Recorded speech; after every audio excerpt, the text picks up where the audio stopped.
please welcome Steve Young and the filmmakers behind Bathtubs over Broadway.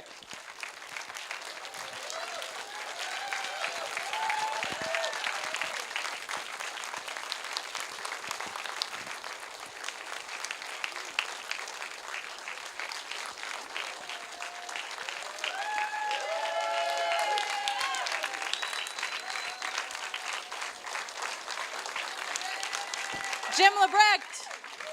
James LeBrecht. What are you saying? I'm saying James LeBrecht, come to the front. Oh, yeah, our sound guy. We have one more team member, if we can get him up here. Our sonic magician, James LeBrecht, is here from Berkeley Sound Artists, where we mixed the movie. Yes.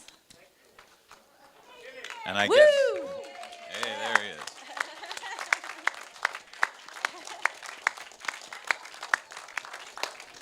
Excellent. All right. Right on, right on. Dava, do you want to introduce yourself and the team? Sure. I'm Dava Whisenant. I'm the director and producer and co-writer and editor of the movie. This is, Steve Young, obviously. This is Ozzy Inguanzo. He is the co-writer, co-producer, and a huge reason why the musical number is so wonderful. Yes. And then Susan Littenburg is a producer on the film. She's been with us since the very early days, and we couldn't have done this without her, literally. So thank you, Susan. And James LeBrecht from Berkeley Sound Artists, our sound re-recording mixer, sound guru. So, Dava, let's start with you. At what point did you intersect with Steve, either through a mutual acquaintance or just hearing about his compulsion, and where did the film go from there? I met Steve when I was an editor at The Late Show with David Letterman years ago. I loved working with him, and I could tell right away that he had a comedy brain like no one else. But he didn't tell me that he did these. He collected these things. I had no idea about the corporate musical thing until after I went to Los Angeles, and he sent me some of these shows, and I don't know, next thing you know, we're making a documentary, but yeah, so it's been quite a journey. It took us 4 years to make the movie, but he started collecting these, obviously, 20-something years ago. Yeah, it was 25 years ago this spring that I saw the first one, and I had no idea that there was going to be more than one, or, oh, there's 3, there's 4. Well, and now you know the story. And Steve, I think we're often encouraged to believe that there's supposed to be some natural tension or antagonism between art and commerce, but this is the perfect marriage between the two. I think, at what point did you become less fascinated and more genuinely enamored enough to start peeling the onion toward the mystery of this all? I guess by the time I had 4 or 5 of them, and some of the earliest ones were My Insurance Man and Diesel Dazzle, and I would just, weeks after the record collection segment was over, I'd be just walking around my daily life. I'm still singing those songs. What is going on? This seems so wrong, but I don't know about music, really. Maybe it's bad, but it seems really good to me. And so I just thought, how many more can I find? And then after a while, it was, who are these people, and how did they do them, and why did they do them, and did it seem like fun, or was it horrifying, or was it both sometimes? So I just had so many questions. It seemed like better than any comedy that could be made up, because it was so bizarre and so extravagantly unlikely, but it was real. I just had to go all the way with that. Dava, were there, or Steve as well, were there any people who were involved in the industrial musical community that you really hoped you would be able to get an interview, or that maybe had already passed that you wished could have been in the movie in some way? I really wish we'd been able to get to Michael Brown. He passed away just as I had told Steve I want to get this going. So I never got to meet him.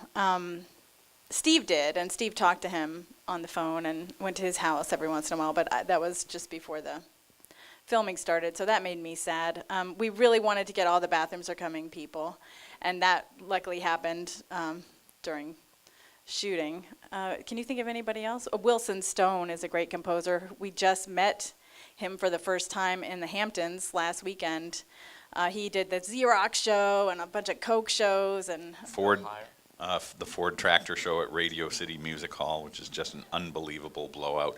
Hank's late partner, Bill Heyer, the lyricist, a brilliant talent. I wish I could have met. There's so many, and there was so much music that could have been put in the movie, and it was an agonizing decision for these guys, I know, to figure out what to put in. But the field is so vast, and even now, when I think I have, all right, a couple hundred records and a lot of films and all that, I still think I probably only have 1% to 2% of what was ever done, because so little of it was ever recorded or saved in any way. And we see an enormous amount of archival footage. Talking to everyone who was involved, especially Jim, as far as any kind of restoration that was involved, any kind of enormous amount of cleanup in order to have it be presentable like the way we saw it today. I was reliving a lot of nightmares watching this again. I mean, a lot of the audio was hissy or a little bit of distortion, but these are things you kind of learn over the years when you're working on documentaries, how to clean it up and make it seem as natural as you can. So he's underselling what he did. He's really gifted with I mean, and really what that does is it not just it takes out the noise, it lets the thing live properly. You know, so you're not thinking about all that hiss. So really he's helping for these things to actually resonate for people by doing that. let alone, I don't know how many footsteps for the final number that we were putting in. So. I have a question for you, Jim, if I may, because this is the first time we've met today. So obviously VHS tape from 1982 is kind of a mess visually and with audio, but what did you think of the audio quality of the actual vinyl recordings that you were working with? They were surprisingly good. I mean, these were like cast albums that, sounded, it could have been The King and I. Yep. They sounded great. Okay, good. I like to have my suspicions confirmed that I had found something worthwhile, so thank you. Let's open it up to the audience. Yes, right here in front. The question is about the publication world, because they did some of these musicals too. Yeah, I do have some of those. I have the, New York Herald Tribune, Life magazine, Sports Illustrated. Those were a little different because the shows, as you were saying, were not for the employees, but rather to impress potential advertisers with, look how classy our magazine is and look at our big subscription numbers. So there were subgenres within these things, like the Silicones show that you saw a little bit of. That was a B2B show. General Electric was trying to impress potential buyers of silicone products from other corporations. So usually they were salespeople and distributors and managers and so on, but there could be ones in the case of like also television and radio impressing advertisers. Yeah, question about copyright and licensing. It was, I thought that would be the biggest difficulty we would face in making this movie. And the crazy thing was that a lot of these most of these companies did not save any of this stuff. They weren't, the people who work there now weren't aware this was ever done. So when they figured out what we were doing, they were actually much more helpful than I thought they would be.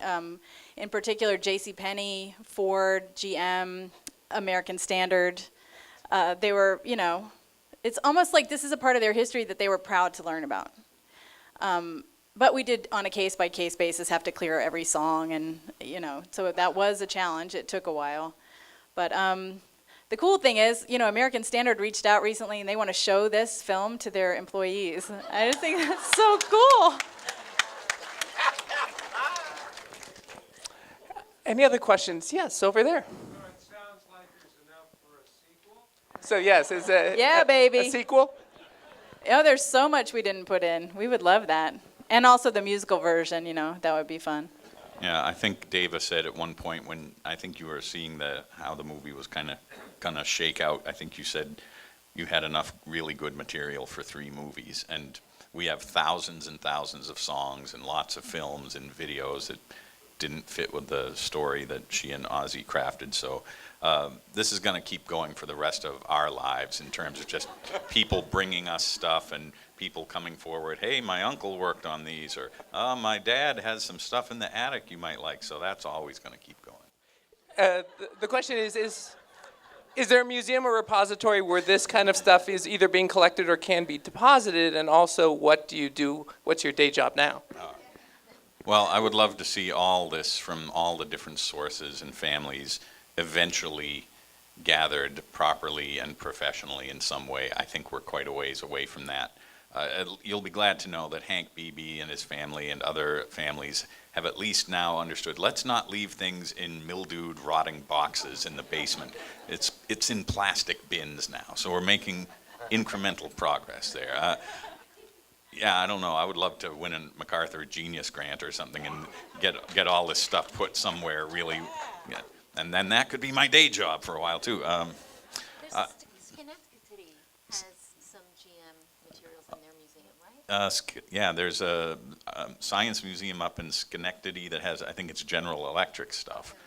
Yeah, but GE apparently threw away or deaccessioned most of their own archives at some point. So these things are very scattered. I'm teaching part-time at New York University. I'm writing stuff and trying to get it out in the world, but I'm going anywhere I can right now with this movie, and I love to see and hear people react to it and then talk to them about it. So for the time being anyway, that's job one, is to get this movie out in the world, right? Question for Ozzy, which is how long did it take to actually rehearse and film the music number we saw at the end? It took 1 day to shoot that musical number. We shot it in 1 day, and which was challenging, but we obviously worked on it for many months. And we worked with Steve, and Steve wrote the lyrics for that song. We called Hank. The three of us were on the phone, and we said to Hank, we have this song, and we know you're retired, and he said he'd love to do it, and he worked on it, and he put in the same effort that he put on these shows. And he said, you know what, it's probably going to be the last song that I write. And when we got the tune back from him, I mean, Steve was floored. Yeah, he played it over the phone for me, and when I heard do-do-do, do-do-do, do-do-do, do-do-do, I said, well, there we go. I think we're going to be just fine. But Hank is still writing music. He's 92 now. He's slowed down considerably, but I talk to him frequently. I talked to him just the other day, but what a thrill to actually, as it says in the movie, this guy who I couldn't have imagined caring about 20 years ago now. My eyes are wide at the prospect of getting to collaborate with him. It was just so terrific. And we got to fly all of these different people in from around the country. A lot of them hadn't met each other. Pat and Sandy hadn't performed together in 45 years or something like that. And they got to meet the punk rock collectors who were basically fangirling out, you know. And we rehearsed with them, and a choreographer and a great team of technicians and craftsmen and cameramen and costumers. Dave Spalding. And Where Dave are Spalding, who's here, who is our... he did, basically the reason we could do it on the budget we had is because that guy was building sets and doing everything for us.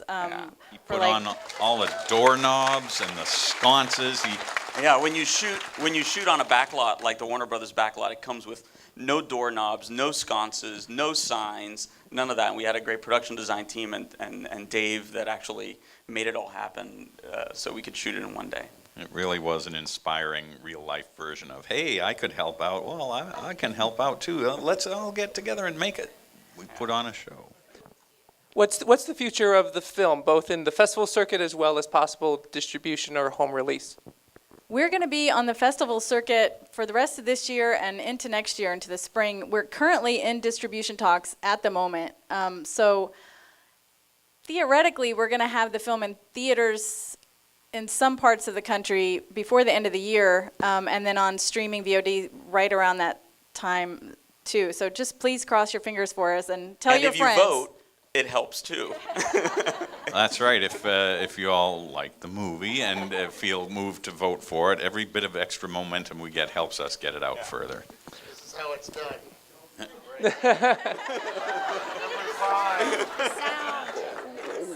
Way in the back. Yes, way in the back. Was that Carol Burnett? No, I don't think I saw Carol Burnett. I mean, she could be in there, but Carol Haney, the choreographer, was in there. Yeah, there So were, many people. yeah, there are a lot of related fields, like if you've, oh, thank you. In the TV business, in the spring, they have what they call the upfronts, and all the advertisers come in, and the TV executives and presidents come out and say, we got a wonderful season coming up, and here, and they bring out some performers, and there's songs and dances and clips.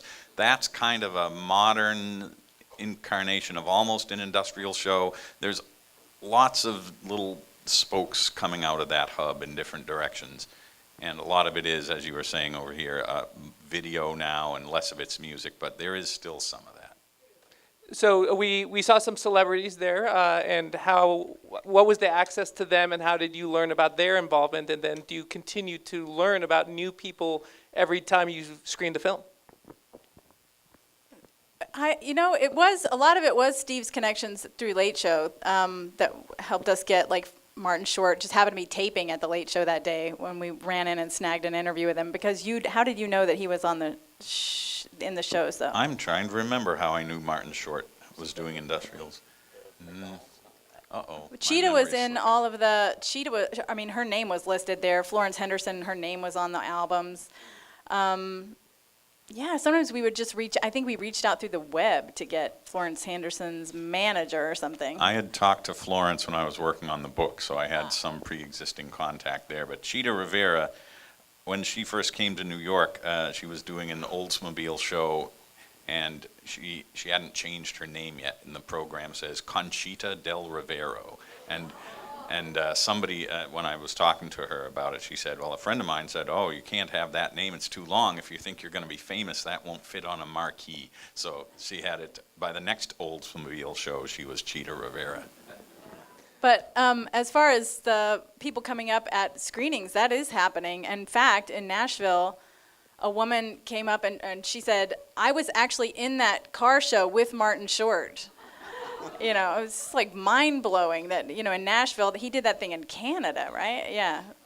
Yeah, we're always getting people emailing Dava, oh, I'm excited to see the movie. By the way, I have an RCA industrial show film. Do you want it? I mean, yes, we want it. But this is always happening, and that's one of many reasons we love to go out and do this, is because you just never know what's going to turn up. So I guess, are the songs available online, or will there be a soundtrack? Well, right now, the book is available on Amazon, where you probably don't quite have to pay full retail price, but yeah, that's easily found. Everything's Coming Up Profits, which is actually the name of a real show. It was for Floor Tile. It was a terrible show, but it's a great title. And if you go to industrialmusicals.com, it has more about the book. Also, some songs are streaming, and then it leads you to iTunes and Amazon, where I've put together 3 sets, best of the 50s, best of the 60s, best of the 70s. But while we're talking about the internet, you've got to make sure you go to bathtubsoverbroadway.com and follow it on Instagram and Facebook, because we're going to have news coming up, as she was saying, and we want everybody to know where the movie's going and what's happening. So, Steve, is there one show that is still elusive, that is the stuff of myth and legend, but you don't have any proof that it actually happened other than hearsay, that you'd love to have some kind of physical evidence of? Wow, I bet there are dozens of shows that neither I nor any other collector has even seen yet. So that's going to keep happening. And every year now, even though I'm pretty far along, something new comes up that I just didn't anticipate. But the ones that we're waiting for. There was one that was myth, which was the Milliken Breakfast Show, and while making this movie, you actually found that footage. Oh yeah, that's true. Everyone, especially in the New York scene, oh, industrials, do you know about the Milliken Show, the Milliken Breakfast Show? Oh, it was legendary. Oh, for 27 years, every fall in the morning at 8 a.m. there'd be this thing. There was 7,000 cast members, and there were no recordings. I found a few playbills, but that's it. And then Dava and I went to the Library of Congress. We had this stack of things to look through, and the first one said polyester fabric show. And Dava said, do you suppose it could be a Milliken show? And I said, oh, no, they would probably put Milliken right on the front because that would be important. Well, they didn't know or care what Milliken was, and within 10 seconds we could see it was a Milliken show. So we had found the last living dinosaur on the tropical island after all. And in that show was Chita Rivera. Yes, Chita Rivera in 1972, obviously a big name, and they must have dangled some money in front of her. Plus, it was just fun.